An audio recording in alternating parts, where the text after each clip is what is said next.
एक नाव को a boat takes half time in moving a certain distance downward than upstream. अब इस line को समझना है, ठीक है, इस लाइन को समझो, बहुत आसान लाइन है ये।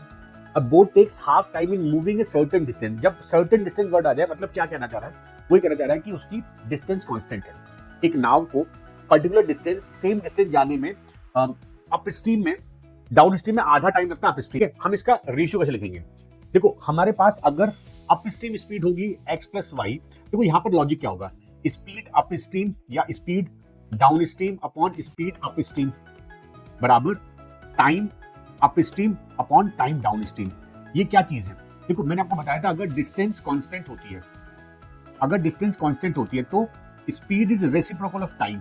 मतलब अगर इधर डाउन स्ट्रीम टाइम है तो इधर स्पीड डाउन स्ट्रीम है तो नीचे टाइम डाउन स्ट्रीम आएगा, इधर अप स्ट्रीम है तो इधर टाइम उल्टा आएगा। अच्छा, आपके दिमाग से बातें निकल गई, मान लो तुम भूल गए, तुमको नहीं पता कौन नीचे कौन ऊपर, तो इसका एक तरीका होता है, बहुत आसान सा तरीका है। देखो ये तो तुम्हें कंफर्म है कि स्पीड का रेशियो तुम लिख लोगे x plus y upon x minus y. अब सोचो इस बात को कि यार ऊपर प्लस है नीचे माइनस है, तो ऊपर ज्यादा होगा नीचे कम होगा, ये बात समझते हो?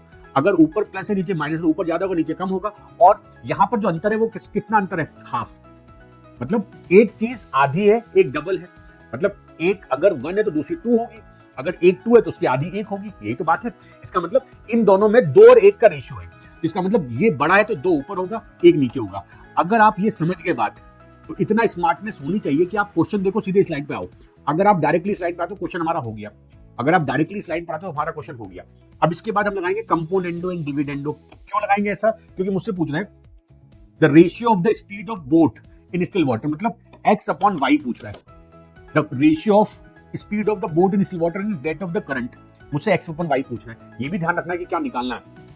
तो अब क्या होगा, जो पहली वैल्यू ऊपर हो जाएगी, दूसरी वैल्यू नीचे हो जाएगी, प्लस वाले में जो पहली वैल्यू ऊपर दूसरी वैल्यू नीचे, इधर हो जाएगा 2 + 1 बटे 2 - 1, 3:1। ये रहा मेरा answer, D is the answer. तो कितना आसान क्वेश्चन है।